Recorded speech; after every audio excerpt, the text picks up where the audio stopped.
नन्हे से बिट्टू के घर आने से घर में खुशी का माहौल था। ममता पहली बार मां बनी थी।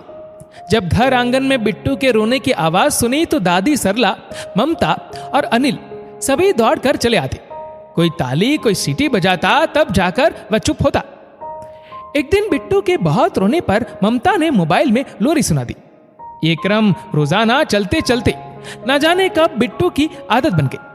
अब किसी के चुप कराने पर भी चुप नहीं होता। एक मोबाइल ही सहारा था।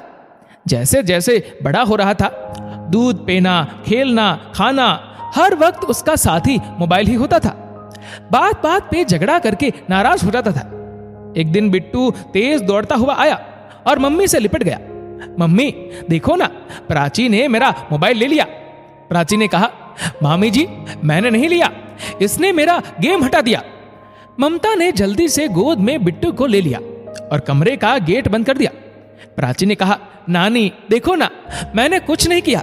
तभी सरला बोली, कोई बात नहीं, छोटी छोटी बात की शिकायत मत किया करो, आपस में ही सुलझा लो बेटा। तभी सुनिधि ने मां से कहा, मां आप तो पोते का ही साइड लोगे, प्राची कुछ भी ना करे तो भी प्राची ही गलत होती है। सरला बोली, बेटा बच्चों को समझाने की बजाय तुम नाराज हो रही हो।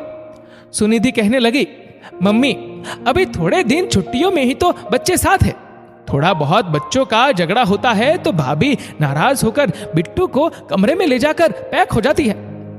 बहू को भी समझा दूंगी, जाओ तुम भी प्राची को थोड़ी देर सुला दो। शाम को ममता चुपचाप खाना बनाने में लग जाती है। सरला किचन में जाकर बर्तन जमाते हुए ममता से कहती है, बेटा अभी छुट्टियां है, बच्चे आपस में साथ रहेंगे तभी दूसरों से चीजें शेयर करना सीखेंगे। खेल खेल में बच्चों को आपस में बहुत कुछ सीखने को मिलता है। बच्चों के भविष्य के लिए उन्हें प्रेम से समझाकर मोबाइल से दूर रखो और साथ साथ खेल खिलाना भी आवश्यक है। ममता ने कहा, अब कोशिश करूंगी। आजकल बिट्टू बहुत जिद्दी हो गया है, मोबाइल के अलावा और कोई गेम उसे अच्छा ही नहीं लगता। सरला बोली, बेटा बच्चों की हर फरमाइश कहते ही पूरी करने से बच्चे जिद्दी हो जाते हैं। जब तक जरूरी नहीं हो उन्हें समझाकर भी चल सकता है। कल ही देखो, फरमाइश करते ही अनिल फिर नई कार दिलवा लाया। उसके पास छोटी से बड़ी कार का टॉय सेट रखा है। बच्चों को लगता है हम जो भी कहे पापा जरूर लाकर देंगे। ममता ने कहा, मां सही कहा आपने, अब अनिल को भी आप कहना, बिट्टू को सुधारने के लिए कुछ तो करना ही होगा। दूसरे दिन शाम को ममता ने सुनिधि से कहा, चलो जल्दी से तैयार हो जाओ, बच्चों को गार्डन लेकर चलते हैं। मां से कहकर सभी गार्डन चले गए। वहां झूले की बारी आते ही फिर लड़ाई शुरू हो गई। ममता ने दोनों बच्चों को समझाया, बारी बारी से झूला झूलेंगे, प्राची छोटी है तो पहले उसकी चांस है। बिट्टू भी मान गया। लड़ाई भी खत्म हो गई और ममता दोनों बच्चों को प्रेम से साथ खेलते हुए देखकर खुश हो रही थी। सासू मां की सीख का असर हो रहा था। धीरे धीरे समझाते हुए बिट्टू की जिद भी कम हो रही थी।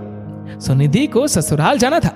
ममता ने कहा, जब भी छुट्टी मिले आ जाना, आपके बिना मन नहीं लगता है। सरला भी दोनों बच्चों व ननद और भाभी को देखकर मन ही मन बहुत ही संतुष्ट थी।